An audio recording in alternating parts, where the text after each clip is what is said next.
Hello ಸ್ನೇಹಿತರೆ, welcome back to Shubha channel. Varahi ದೇವಿಯ ಸ್ಮರಣೆ ಮಾಡ್ತಾ ವಿಡಿಯೋ ಶುರು ಮಾಡ್ತಾ ಇದ್ದೀನಿ.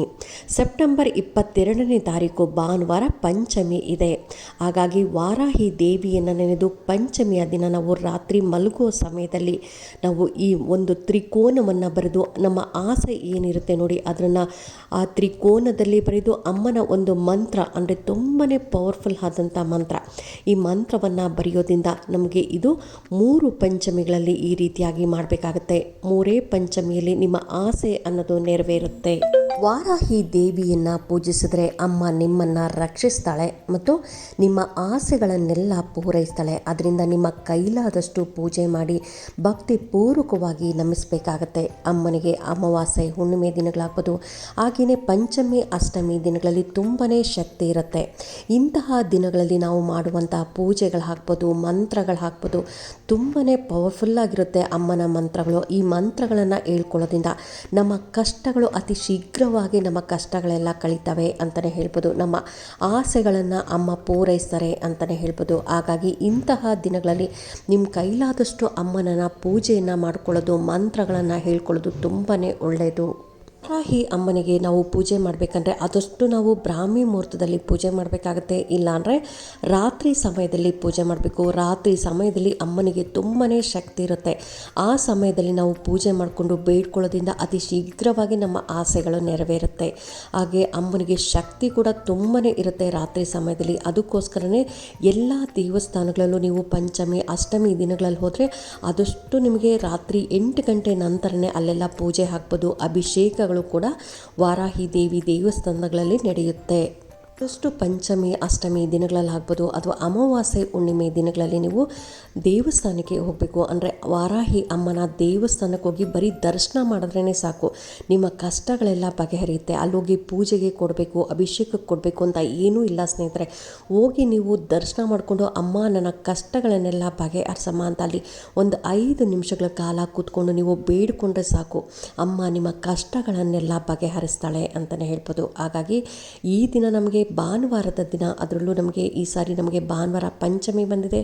ಪಂಚಮಿ ದಿನ ರಾತ್ರಿ ಮಲಗುವ ಸಮಯದಲ್ಲಿ ನಾವು ವಾರಾಹಿ ದೇವಿಯನ್ನು ನೆನೆದು ಯಾವ ಕೆಲಸವನ್ನು ಮಾಡ್ಕೊಬೇಕು ಅಂತಲೂ ತಿಳಿಸ್ಕೊಡ್ತಾ ಇದ್ದೀನಿ. ಪಂಚಮಿ ದಿನ ಅಂದರೆ ಭಾನುವಾರ ಸಾಯಂಕಾಲ ನೀವು ಗೋಧೂಳಿ ಸಮಯದಲ್ಲಿ ಕೂಡ ಅಮ್ಮನನ್ನು ಪೂಜೆ ಮಾಡಬೇಕಾಗತ್ತೆ. ದೇವ್ರ ಮನೆಯಲ್ಲಿ ಒಂದು ಚಾಪೆ ಅಥವಾ ಮಣೆ ಹಾಕ್ಕೊಂಡು ಕೂತ್ಕೊಂಡು ನಿಮಗೇನಾದರೂ ವಿಗ್ರಹ ಇತ್ತು ಅಂದರೆ ವಿಗ್ರಹಕ್ಕೆ ಅಭಿಷೇಕವನ್ನು ಮಾಡೋದು, ಫೋಟೋ ಇತ್ತು ಅಂದರೆ ಫೋಟೋಗೆ ಅರಿಶಿನ ಕುಂಕುಮ ಹಾಗೆಯೇ ನೀವು ಹೂಗಳಿಂದ ಅಲಂಕಾರ ಮಾಡಬೇಕಾಗತ್ತೆ. ಇನ್ನು ಪ್ರಸಾದವಾಗಿ ಗೆಣಸಾಗ್ಬೋದು, ಕಡಲೆಕಾಯಿ ಹಾಕ್ಬೋದು ಅಥವಾ ಸಿಹಿ ತಿಂಡಿ ನಿಮ್ಮ ಮನೇಲಿ ಏನಿರುತ್ತೋ ಸಿಹಿ ತಿಂಡಿಯನ್ನು ನೀವು ಇಟ್ಟು ನೀವು ಪೂಜೆಯನ್ನು ಮಾಡಬೇಕಾಗತ್ತೆ. ಅಕಸ್ಮಾತ್ ಫೋಟೋ ಇಲ್ಲ, ವಿಗ್ರಹ ಇಲ್ಲ ಅನ್ನೋರು ಒಂದು ದೀಪವನ್ನು ಹಚ್ಚಿ ನೀವು ದೀಪದಲ್ಲೇ ಕೂಡ ನೀವು ವಾರಾಹಿ ಅಮ್ಮನನ್ನು ನೆನೆದು ದೀಪಕ್ಕೂ ಕೂಡ ಅರಿಶಿನ ಕುಂಕುಮ ಹೂಗಳಿಂದ ಅಲಂಕಾರ ಮಾಡಿ ನೀವು ಆದಷ್ಟು ಈ ದಿನ ತುಪ್ಪದ ದೀಪ ಹಚ್ಚಿದ್ರೆ ಒಳ್ಳೆಯದು. ತುಪ್ಪದ ದೀಪ ಆಗಲಿಲ್ಲ ಅನ್ನೋರು ಎಣ್ಣೆಯ ದೀಪವನ್ನು ಹಚ್ಚಿ ನೀವು ಎಣ್ಣೆಯ ದೀಪದಲ್ಲಿ ನೀವು ಅಮ್ಮನನ್ನು ಅಂದರೆ ವಾರಾಹಿ ಅಮ್ಮನನ್ನು ಆ ದೀಪದಲ್ಲಿ ಪ್ರತಿಷ್ಠಾಪನೆ ಮಾಡಿಕೊಂಡು ಅಮ್ಮ ನಮ್ಮ ಮನೇಲಿ ಇದ್ದಾಳೆ, ಅಮ್ಮ ನಮ್ಮ ಮನೇಲಿ ದೇವ್ರ ಮನೇಲಿ ಬಂದು ಕೂತ್ಕೊಂಡಿದ್ದಾರೆ, ನಾನು ಅಮ್ಮನ ಪೂಜೆ ಮಾಡ್ತಿದ್ದೀನಿ ಅಂತ ನೀವು ಭಕ್ತಿ ಪೂರ್ವಕವಾಗಿ ಅಮ್ಮನನ್ನು ಪೂಜೆ ಮಾಡಬೇಕಾಗತ್ತೆ. ಆದಷ್ಟು ನಿಮ್ಗೆ ಯಾವ ಮಂತ್ರ ಬರುತ್ತೋ ಆ ಮಂತ್ರವನ್ನು ಹೇಳ್ಕೊಳ್ಳಿ. ಯಾವುದೂ ಮಂತ್ರ ಬರಲಿಲ್ಲ ಅಂದರೆ ಓಂ ವಾರಾಹಿ ದೇವಿಯೇ ನಮಃ, ಓಂ ವಾರಾಹಿ ದೇವಿಯೇ ನಮಃ ಅನ್ನೋ ಮಂತ್ರವನ್ನು ಹೇಳ್ಕೊಂಡ್ರೂ ತುಂಬಾ ಒಳ್ಳೆಯದು.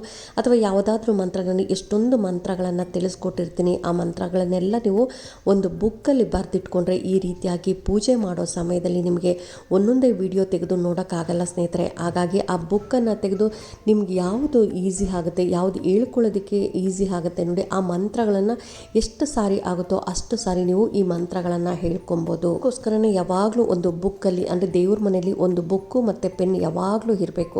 ನೀವು ಯಾವುದೇ ಒಂದು ಮಂತ್ರಗಳು ಹಾಕ್ಬೋದು. ವಾರಾಹಿ ದೇವಿದೆ ಅಂತ ಬೇರೆ ಯಾವ ಮಂತ್ರ ಆದರೂ ಪರವಾಗಿಲ್ಲ, ನೀವು ಬುಕ್ಕಲ್ಲೆಲ್ಲ ಬರೆದಿಟ್ಕೊಳ್ತಾ ಇದ್ದರೆ ಪೂಜೆ ಮಾಡೋ ಸಮಯದಲ್ಲಿ ನೀವು ಮಂತ್ರ ಹೇಳ್ಕೊಳ್ಳೋದಕ್ಕೂ ಕೂಡ ತುಂಬಾ ಈಸಿ ಆಗುತ್ತೆ. ಇನ್ನು ಈ ಕೆಲಸವನ್ನು ಯಾವ ಸಮಯದಲ್ಲಿ ಮಾಡಬೇಕು ಅನ್ನೋದಾದರೆ, ನೀವು ಸಂಡೇ ಅಂದರೆ ಭಾನುವಾರ ರಾತ್ರಿ ಊಟ ಎಲ್ಲ ಮುಗಿಸಿ ಇನ್ನೇನು ಮಲಗಕ್ಕೆ ಹೋಗ್ತೀರಲ್ಲ, ಆ ಸಮಯದಲ್ಲಿ ಈ ಒಂದು ಚಿಕ್ಕ ಮಂತ್ರವನ್ನು ಹೇಳ್ತಾ ನೀವು ನಿಮ್ಮ ಕಷ್ಟ ಏನಿದೆ ಆ ಕಷ್ಟವನ್ನು ಅದರಲ್ಲಿ ಬರೀಬೇಕಾಗತ್ತೆ. ಅಂದರೆ ತ್ರಿಕೋನದಲ್ಲಿ ಬರೀಬೇಕಾಗತ್ತೆ ಸ್ನೇಹಿತರೆ. ತ್ರಿಕೋನಕ್ಕೂ ಅಷ್ಟೇ ತುಂಬಾ ಶಕ್ತಿ ಇರುತ್ತೆ. ಹಾಗಾಗಿ ಈ ತ್ರಿಕೋನದಲ್ಲಿ ಬರೆಯೋದ್ರಿಂದ 3 ಪಂಚಮಿಗಳಲ್ಲಿ ನೀವು ಈ ರೀತಿಯಾಗಿ ಮಾಡಬೇಕಾಗತ್ತೆ. ಈ ಪಂಚಮಿ ಬರೆದಿದ್ರೆ ನೆಕ್ಸ್ಟ್ ಪಂಚಮಿ ಮತ್ತು ಆಚೆ ಪಂಚಮಿ 3 ಪಂಚಮಿ ಬರೆಯೋಷ್ಟರಲ್ಲೇ ನಿಮ್ಮ ಆಸೆ ಅನ್ನೋದು ನೆರವೇರುತ್ತೆ. ಹಾಗಾಗಿ ಇದಕ್ಕೆ ಒಂದು ವೈಟ್ ಶೀಟ್ ಬೇಕಾಗುತ್ತೆ, ಒಂದು ರೆಡ್ ಪೆನ್ ಬೇಕಾಗತ್ತೆ. ಏನು ಬರೀಬೇಕು ಅಮ್ಮನ ಮಂತ್ರ ಅನ್ನೋದಾದರೆ ತುಂಬಾ ಪವರ್ಫುಲ್ ಮಂತ್ರ ಇದು, ವಜ್ರಘೋಷಂ ಅಂತ.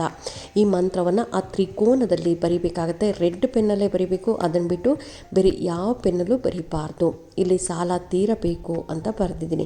ನಿಮಗೇನು ಕಷ್ಟ ಇದೆ ನೋಡಿ, ಆ ಕಷ್ಟನ ಆ ತ್ರಿಕೋನದಲ್ಲಿ ಬರೀಬೇಕಾಗತ್ತೆ. ಅಂದರೆ ಮಕ್ಕಳ ಮದುವೆ ಆಗಬೇಕು ಅನ್ನೋದಾಗಲಿ, ಅಥವಾ ಸಂತಾನ ಭಾಗ್ಯ ಬೇಕು ಅನ್ನೋದಾಗಲಿ, ಅಥವಾ ಕೋರ್ಟ್ ಕೇಸು ನನ್ನ ಕಡೆ ಹಾಕಬೇಕು ಅನ್ನೋದಾಗಲಿ, ಅಥವಾ ಮಕ್ಕಳು ಎಜುಕೇಷನ್ ಚೆನ್ನಾಗಿರಬೇಕು, ಅಥವಾ ಒಳ್ಳೆಯ ಕೆಲಸ ಬೇಕು, ಕೆಲಸದಲ್ಲಿ ಪ್ರಮೋಷನ್ ಬೇಕು, ನಾನು ವಿದೇಶಕ್ಕೆ ಹೋಗಬೇಕು. ಈ ರೀತಿಯಾಗಿ ಒಬ್ಬೊಬ್ಬರಿಗೆ ಒಂದೊಂದು ಕಷ್ಟ ಇರುತ್ತೆ. ನಿಮಗೇನು ಕಷ್ಟ ಇದೆ ನೋಡಿ, ಆ ಕಷ್ಟವನ್ನು ಅದರಲ್ಲಿ ಬರೀಬೇಕಾಗತ್ತೆ. ಅಂದರೆ ವಜ್ರಘೋಷಂ ಅಂತ ಮೇಲೆ ಬರೆದು ಅದರ ಕೆಳಗಡೆ ಒಂದು ಸಣ್ಣದಾಗಿ ನೀವು ಬರೀಬೇಕು. ತುಂಬ ಲೈನ್ ಗಟ್ಟಲೆ ಎಲ್ಲ ಬರೆಯೋಕ್ಕಾಗಲ್ಲ. ಹಾಗಾಗಿ ಒಂದೇ ಓರ್ಡಲ್ಲಿ ನೀವು ಅದನ್ನು ಬರೀಬೇಕಾಗತ್ತೆ.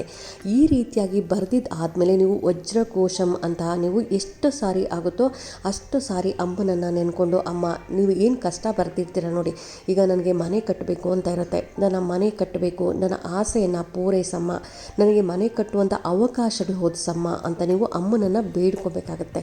ಬೇಡಿಕೊಂಡು ನಂತರ ನೀವು ವಜ್ರಘೋಷಂ ವಜ್ರಘೋಷಂ ವಜ್ರಘೋಷಂ ಅಂತ ಒಂದು 5 ನಿಮಿಷಗಳ ಕಾಲ ನೀವು, ಇದು ಒಂದೇ ಓಡಲ್ವ ತುಂಬಾ ಚಿಕ್ಕದಿದೆ, ಒಂದು 5 ನಿಮಿಷಗಳ ಕಾಲ ನೀವು ಹೇಳ್ಕೊಬೇಕಾಗತ್ತೆ. ನಂತರ ಆ ಏನು ತ್ರಿಕೋನ ಬರೆದಿರ್ತೀರಲ್ಲ ಅದನ್ನು ದಿಂಬಿನ ಕೆಳಗಡೆ ಇಟ್ಕೊಂಡು ಮಲ್ಕೊಳ್ಳಿ. 3 ದಿನಗಳ ಕಾಲ ನೀವು ಅದು ಹಾಗೇ ಇರಬೇಕು. ಅಂದರೆ ಈಗ ಭಾನುವಾರ ನೀವು ದಿಂಬಿನ ಕೆಳಗಡೆ ಇಟ್ಕೊಂಡು ಮಲಗ್ತೀರಾ, ಭಾನುವಾರ, ಸೋಮವಾರ, ಮಂಗಳವಾರ 3 ದಿನವೂ ನಿಮಗೆ ದಿಂಬಿನ ಕೆಳಗಡೆ ಇರಬೇಕು. ಇನ್ನು ನೀವು ಬುಧವಾರ ಅದನ್ನು ತೆಗೆದು ಯಾರು ತುಳಿದೇ ಇರುವಂಥ ಜಾಗದಲ್ಲಿ, ಅಂದರೆ ಅರಳಿ ಮರದ ಕೆಳಗಡೆನೋ ಅಥವಾ ತೆಂಗಿನ ಮರ ಕೆಳಗಡೆ, ಆಲದ ಮರ, ಈ ರೀತಿಯಾದ ದೈವ ವೃಕ್ಷಗಳಿರುತ್ತಲ್ಲ ಅಂತಹ ಮರಗಳ ಕೆಳಗಡೆ ಹಾಕಬೇಕಾಗತ್ತೆ ಸ್ನೇಹಿತರೆ. ಈ ರೀತಿಯಾಗಿ ಮಾಡೋದ್ರಿಂದ ಇದನ್ನು 3 ಪಂಚಮಿಗಳಲ್ಲಿ ಮಾಡಬೇಕಾಗತ್ತೆ. ನೀವು ಈ ಪಂಚಮಿ ಮಾಡಿದರೆ ನೆಕ್ಸ್ಟ್ ಪಂಚಮಿ ಇದೇ ರೀತಿಯಾಗಿ ಮಾಡಬೇಕು. ನೀವು ನೆಕ್ಸ್ಟ್ ಪಂಚಮಿಲೂ ಇದೇ ರೀತಿಯಾಗಿ 3 ಪಂಚಮಿಗಳಲ್ಲೂ ಮತ್ತೆ ಏನು ಬರೆದಿರ್ತೀರ ನೋಡಿ ಅದನ್ನೇ ಬರೀಬೇಕು. ಮತ್ತೆ ಚೇಂಜ್ ಮಾಡಬಾರ್ದು. ನೀವು ಮತ್ತೆ 2, 3 ಬರೆಯೋಕ್ಕೆ ಹೋಗ್ಬಾರ್ದು. ಒಂದು ಆಸೆನ ಮಾತ್ರ ನೀವು ಬರೀಬೇಕಾಗತ್ತೆ. ಬರೆದು ನೀವು ದಿಂಬಿನ ಕೆಳಗಡೆ 3 ರಾತ್ರಿಗಳು ನೀವು ಆ ದಿಂಬಿನ ಕೆಳಗಡೆ ಇರಬೇಕಾಗತ್ತೆ ಸ್ನೇಹಿತರೆ. 4ನೇ ರಾತ್ರಿ ಬೇಡ, ಅಷ್ಟನ್ನೇ ನೀವು ತೊಗೊಂಡೋಗಿ ಮರದ ಕೆಳಗಡೆ ಯಾವುದಾದ್ರೂ ಅಂದರೆ ದೈವ ವೃಕ್ಷಗಳಿರುತ್ತಲ್ಲ ಅಂಥ ಮರಗಳ ಕೆಳಗಡೆ ನೀವು ಹಾಕಬೇಕಾಗತ್ತೆ. ಈ ರೀತಿಯಾಗಿ 3 ಪಂಚಮಿ ಆಗಷ್ಟೇ ನಿಮ್ಮ ಆಸೆ ಅನ್ನೋದು ನೆರವೇರುತ್ತೆ. ನೀವು ಏನು ಕಷ್ಟ ಅಂತ ಹೇಳ್ಕೊಂಡಿರ್ತಿಲ್ಲ, ನನಗೆ ತುಂಬಾ ಕಷ್ಟ ಆಗ್ತಾ ಇದೆ, ನನಗೆ ತುಂಬಾ ಸಾಲ ಹೆಚ್ಚಾಗಿದೆ ಅಂತ ತುಂಬಾ ಕಷ್ಟಪಡ್ತಿರ್ತೀರ, ಅಂಥವರ ಸಾಲಗಳು ಕೂಡ ತೀರಿಸುವಂಥ ಅವಕಾಶಗಳು 3 ವಾರದಲ್ಲಿ ನಿಮ್ಗೆ ಯಾವುದೋ ಒಂದು ಕಡೆಯಿಂದ ಬರುತ್ತೆ ಸ್ನೇಹಿತರೆ. ವಾರಾಹಿ ದೇವಿನ ಮೊದಲು ನೀವು ನಂಬಬೇಕು. ಅಮ್ಮ ನನ್ನ ಕಷ್ಟಗಳನ್ನು ಬಗೆಹರಿಸ್ತಾಳೆ ಅಂತ ನೀವು ಅಮ್ಮನನ್ನು ನಂಬಿದ್ರೆ ಖಂಡಿತ ಅಮ್ಮ ನಿಮ್ಮ ಕೈ ಬಿಡಲ್ಲ ಅಂತಲೇ ಹೇಳ್ಬೋದು. ಹಾಗಾಗಿ ಎಲ್ಲರೂ ಮಾಡ್ಕೊಳ್ಳಿ, ಎಲ್ಲರಿಗೂ ಅಮ್ಮ ಕಷ್ಟಗಳನ್ನು ತೀರಿಸ್ತಾಳೆ. ಮತ್ತು ಒಂದೇ ಒಂದನ್ನು ಬರೀಬೇಕು, ನೀವು ಪ್ರತಿ ವಾರನೂ ಚೇಂಜ್ ಮಾಡಬಾರ್ದು. ಇದೊಂದು ಮಾತ್ರ ಗಮನದಲ್ಲಿ ಇಟ್ಕೊಬೇಕು. ಮತ್ತು ಮಂತ್ರನೂ ಅಷ್ಟೇ, ವಜ್ರಘೋಷಂ ಅನ್ನೋ ಮಂತ್ರವನ್ನು ಮಾತ್ರ ಬರೀಬೇಕು. ಅದನ್ನು ಬಿಟ್ಟು ಬೇರೆ ಯಾವ ಮಂತ್ರನೂ ಬರೆಯೋ ಹಾಗಿಲ್ಲ. ಹಾಗಾಗಿ ಅದರಲ್ಲಿ ತ್ರಿಕೋನದಲ್ಲೇ ಬರೀಬೇಕಾಗತ್ತೆ. ಆದಷ್ಟು ನೀವು ಒಂದೇ ಒಂದು ವರ್ಡಲ್ಲಿ ಬರೆಯೋದಕ್ಕೆ ಪ್ರಯತ್ನ ಪಡಿ. ತುಂಬ ಜನ ಸಾಲ ಮಾಡಿಟ್ಕೊಂಡಿರೋರಾಗಲಿ, ಅಥವಾ ಇನ್ನೂ ಮದುವೆ ಆಗಿಲ್ಲ, ಮಕ್ಕಳಿಗೆ ವಯಸ್ಸು ಆಗ್ತಾ ಇದೆ, ಮದುವೆಗಳಾಗ್ತಾ ಇಲ್ಲ ಅನ್ನೋರಾಗಲಿ, ಯಾರಾದರೂ ಪರವಾಗಿಲ್ಲ, ನಿಮಗೇನು ಕಷ್ಟ ಇದೆ ನೋಡಿ ಆ ಕಷ್ಟವನ್ನು ಅಮ್ಮನ ನೆನೆದು ನೀವು ಅಮ್ಮನನ್ನು ಭಕ್ತಿಪೂರ್ವಕವಾಗಿ ನಂಬಬೇಕು ಸ್ನೇಹಿತರೆ. ನಂಬಿ ನೀವು ಈ ರೀತಿಯಾಗಿ ಬರೆಯೋದ್ರಿಂದ ಖಂಡಿತ ಅಮ್ಮ ನಿಮ್ಮ ಕಷ್ಟಗಳನ್ನೆಲ್ಲ ಬಗೆಹರಿಸ್ತಾಳೆ. ಅದರಲ್ಲೂ ನೀವು ಪಂಚಮಿ ಈ ಸಾರಿ ನಮಗೆ ಭಾನುವಾರ ಬಂದಿದೆ, ತುಂಬಾ ಪವರ್ಫುಲ್ ಅಂತ ಹೇಳ್ಬೋದು. ಇನ್ನು ವಜ್ರಘೋಷಂ ಅನ್ನೋ ಮಂತ್ರನೂ ಅಷ್ಟೇ, ನೀವು ಬರೀ ವಜ್ರಘೋಷಂ ಅಂತ ಪ್ರತಿದಿನವೂ ಹೇಳ್ಕೊತಾ ಇದ್ದರೆ ಸಾಕು. ಅಮ್ಮನನ್ನು ನೆನೆಯಬೇಕು ಮನಸ್ಸಲ್ಲಿ, ಅಮ್ಮನನ್ನು, ಅಮ್ಮ ವಾರಾಹಿ ದೇವಿ ನಿನ್ನ ಮಂತ್ರವನ್ನು ಹೇಳ್ತಾ ಇದ್ದೀನಿ, ನನ್ನ ಕಷ್ಟಗಳನ್ನೆಲ್ಲ ಬಗೆಹರಿಸಮ್ಮ ಅಂತ ಅಮ್ಮನನ್ನು ಬೇಡ್ಕೊತ ವಜ್ರಘೋಷಂ ಅನ್ನೋ ಮಂತ್ರವನ್ನು ಪ್ರತಿದಿನವೂ ಬೆಳಗ್ಗೆ ಸಾಯಂಕಾಲ ನಿಮಗೆ ಎಷ್ಟು ಸಾರಿ ಆಗುತ್ತೋ ಅಷ್ಟು ಸಾರಿ ಹೇಳ್ಕೊತ ಬನ್ನಿ. ನಿಮ್ಮ ಕಷ್ಟಗಳೆಲ್ಲ ಕ್ರಮೇಣವಾಗಿ ಕಡಿಮೆ ಆಗುತ್ತೆ ಸ್ನೇಹಿತರೆ. ಒಂದೇ ಸರಿ ಕಡಿಮೆ ಆಗುತ್ತೆ ಅಂತ ಹೇಳ್ತಾ ಇಲ್ಲ, ಅದು ಕೂಡ ಕ್ರಮೇಣವಾಗಿ ಕಡಿಮೆ ಆಗ್ತಾ ಬರುತ್ತೆ. ನಾವು ಏನೇ ಮಾಡೋಕ್ಕೋದ್ರೂ ಸ್ವಲ್ಪ ತಾಳ್ಮೆಯಿಂದ ಮಾಡಬೇಕಾಗತ್ತೆ. ಈ ತಾಳ್ಮೆಯಿಂದ ಮಾಡೋದ್ರಿಂದ ನಮ್ಮ ಕೆಲಸಗಳ ಅನ್ನೋದು ಆಗ್ತಾ ಹೋಗುತ್ತೆ. ನಮಗೆ ಇವತ್ತು ಮಂತ್ರ ಹೇಳಿದ ತಕ್ಷಣ ನಾಳೆ ರಿಸಲ್ಟ್ ಬರುತ್ತೆ ಅಂತ ಅಲ್ಲ ಸ್ನೇಹಿತರೆ, ಅದಕ್ಕೂ ಒಂದು ಟೈಮ್ ಅಂತ ಇರುತ್ತೆ. ನಮ್ಮ ಕೆಟ್ಟ ಟೈಮ್ ಇರುತ್ತಲ್ಲ, ಆ ಟೈಮ್ಗೂ ಕೂಡ ಹೋಗಬೇಕು. ಆಗ ನಮಗೆ ಒಳ್ಳೆಯ ಟೈಮ್ ಅನ್ನೋದು ಬಂದೇ ಬರುತ್ತೆ. ಆ ಟೈಮಿಗೋಸ್ಕರ ನಾವು ಕಾಯಬೇಕಾಗತ್ತೆ. ಆ ಟೈಮ್ ತನಕ ನಾವು ನಮ್ಮ ಕೆಟ್ಟ ಟೈಮ್ ಇರುತ್ತಲ್ಲ, ಆ ಸಮಯದಲ್ಲಿ ಆದಷ್ಟು ನೀವು ಅಮ್ಮನವರ ಪೂಜೆಗಳನ್ನು ಮಾಡೋದಾಗಲಿ, ಮಂತ್ರಗಳನ್ನು ಹೇಳ್ಕೊಳ್ಳೋದು ಕೂಡ ತುಂಬಾ ಒಳ್ಳೆಯದು. ಇದರಿಂದ ನಿಮ್ಮ ಕಷ್ಟಗಳು ಹರಿಯುತ್ತೆ. ಇನ್ನು ಯಾರು ಇದನ್ನು ಮಾಡಬಾರ್ದು ಅನ್ನೋರಾದರೆ ಪೀರಿಯಡ್ಸ್ ಆಗಿರೋರು 5 ದಿನಗಳ ಕಾಲ ಇದನ್ನು ಮಾಡಬಾರ್ದು. ಇನ್ನು ನಾನ್ ವೆಜ್ ತಿಂದು ಕೂಡ ಮಾಡಬಾರ್ದು. ಅಂದರೆ 3 ದಿನಗಳ ಕಾಲ ನೀವು ನಾನ್ ವೆಜ್ಜನ್ನು ತಿನ್ನಬಾರ್ದು ಸ್ನೇಹಿತರೆ.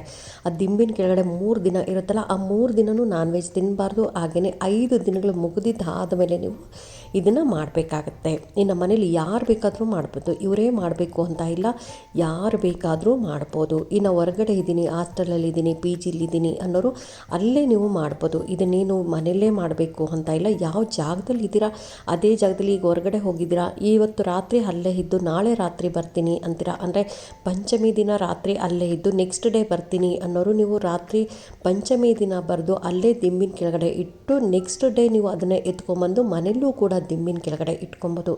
ಈ ರೀತಿಯಾಗಿ ಕೂಡ ಮಾಡ್ಬೋದು. ಹಾಗಾಗಿ ಎಲ್ಲರೂ ಮಾಡ್ಕೊಳ್ಳಿ. ಎಲ್ಲರ ಆಸೆಗಳನ್ನು ಅಮ್ಮ ಪೂರೈಸಲಿ. ನಿಮ್ಮ ಕಷ್ಟಗಳನ್ನು ಅದರಲ್ಲಿ ತ್ರಿಕೋನದಲ್ಲಿ ಬರೆಯೋದ್ರಿಂದ ಕಷ್ಟಗಳು 3 ಪಂಚಮೇಲೆ ನಿಮ್ಮ ಕಷ್ಟಗಳೆಲ್ಲ ಬಗೆಹರಿಯುತ್ತೆ ಅಂತ ತಿಳಿಸ ನಾನು ಕೂಡ ಅಮ್ಮನ ಹತ್ರ ಬೇಡ್ಕೊತೀನಿ, ಎಲ್ಲರ ಕಷ್ಟಗಳನ್ನು ಬಗೆಹರಿಸಮ್ಮ ಅಂತ. ಹಾಗಾಗಿ ಈ ವಿಡಿಯೋ ಹೇಗೆ ಅನ್ನಿಸ್ತು ಅಂತ ನೀವು ಕಾಮೆಂಟ್ ಸೆಕ್ಷನಲ್ಲಿ ಕಾಮೆಂಟ್ ಮಾಡಿ, ಲೈಕ್ ಮಾಡಿ, ಶೇರ್ ಮಾಡಿ. ಇನ್ನೂ ನನ್ನ ಚಾನಲ್ಗೆ ಯಾರೆಲ್ಲ ಸಬ್ಸ್ಕ್ರೈಬ್ ಮಾಡದೆ ಹಾಗೆ ನೋಡ್ತಾ ಇದ್ದರೆ ಎಲ್ಲರೂ ಸಬ್ಸ್ಕ್ರೈಬ್ ಮಾಡ್ಕೊಳ್ಳಿ. ಪಕ್ಕದಲ್ಲಿರುವಂಥ ಬೆಲ್ ಐಕಾನ್ ಪ್ರೆಸ್ ಮಾಡೋದ್ರಿಂದ ನಾನು ಹಾಕೋ ವಿಡಿಯೋಗಳೆಲ್ಲ ಬೇಗ ಬಂದು ತಲುಪುತ್ತೆ. Thank you.